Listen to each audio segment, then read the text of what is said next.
Welcome to the Folktale Project. This is Dan Scholes. Today we have our final story from Brazil, and once again we have some tricksters, some conniving little animals. Again, a tiger, but this time a monkey and a goat. This is How the Monkey and the Goat Earned Their Reputations. Once upon a time, the tiger sent an invitation to the goat, asking the goat to accompany him on a visit. The goat promptly accepted the invitation, and at the appointed day they started on their journey to the house of the tiger's friend. On the way there, they came to a dangerous marsh. The tiger was afraid to cross it, but he pretended to be very brave. He said to the goat, "Friend goat, how very pale you look when you think about crossing the marsh. Don't be afraid, just go ahead." The goat assured the tiger that he was no coward. He thrust out his chest and marched along toward the marsh like a brave soldier. As soon, however, as he stepped into the marsh, he fell into the mud and barely got through it alive. The tiger went around the marsh and walked on dry ground. After the tiger and the goat had come together again, they came to some banana trees. The tiger said to the goat, "Friend goat, aren't you hungry? Let us stop here and eat some ripe bananas. You climb up and pluck the bananas. Give me the ripe ones and keep the green ones yourself." The goat climbed up and picked the bananas. He gave the ripe ones to the tiger, and the tiger had a good meal. The goat went hungry. The tiger and the goat walked along, and after going for some distance they saw a cobra lying in the path. "Friend goat," said the tiger, "here you have the opportunity to procure a beautiful necklace for your daughter, free of cost. Just pick it up and it is yours." The goat started forward to pick up the snake, but the tiger told him to let it alone if he did not want to be killed.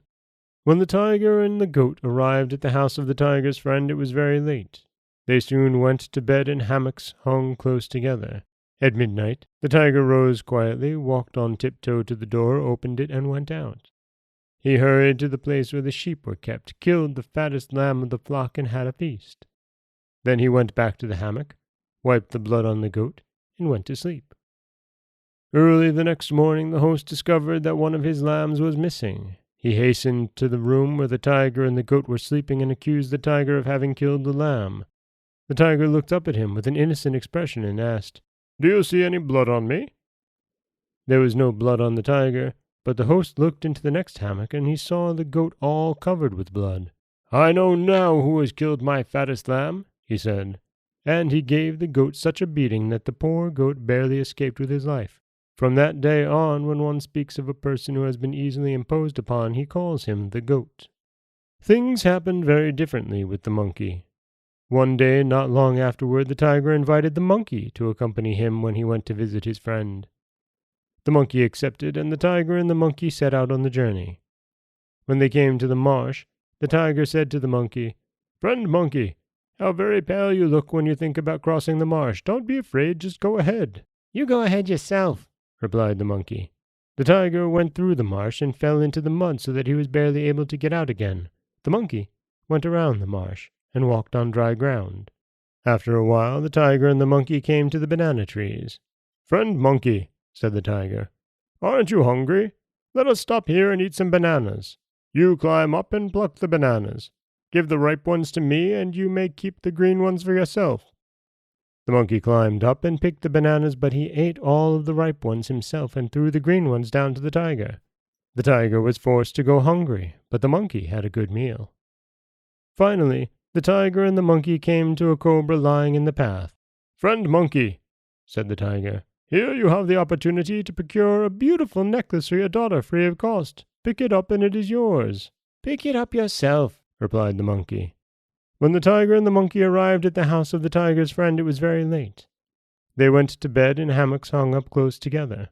The monkey had seen enough of that tiger that day to make him decide that he had better sleep with one eye open. Accordingly, he pretended he was asleep, but he was really awake. At midnight, he saw the tiger crawl quietly out of his hammock, walk on tiptoe to the door, open it gently, and go out. The monkey decided to watch and see what had happened when the tiger came back. The tiger went to the place where the sheep were kept, killed the fattest lamb of the flock, and had a feast. When he came back, he tried to wipe the lamb's blood on the monkey. The monkey saw him and gave him a push, so that he spilled the blood all over himself and his own hammock. Not a single drop went on the monkey. Early the next morning, when the host missed one of his lambs, he came to the room where his guests were sleeping. He saw the tiger all covered with blood, and he cried, "Oh ho! I have at last caught the one who kills my lambs." Then he gave the tiger such a beating that he barely escaped with his life. It was all he could do to crawl home again. And that is how the monkey and the goat earned their reputations. The end of this story is what really gets me. The host knew that it wasn't the goat. He says, "I have at last caught the one who kills my lambs." And yet, he still beat the goat within an inch of his life. Not quite fair. This is Dan Scholes for the Folktale Project. Don't forget that you can subscribe to the podcast on Apple Podcasts, Stitcher, Google Play, Overcast, anywhere you like to get your podcasts. You can follow us on Twitter at Folktale Project. You can find us on Auto Radio, TuneIn Radio, iHeartRadio, Spotify, anywhere you like to listen.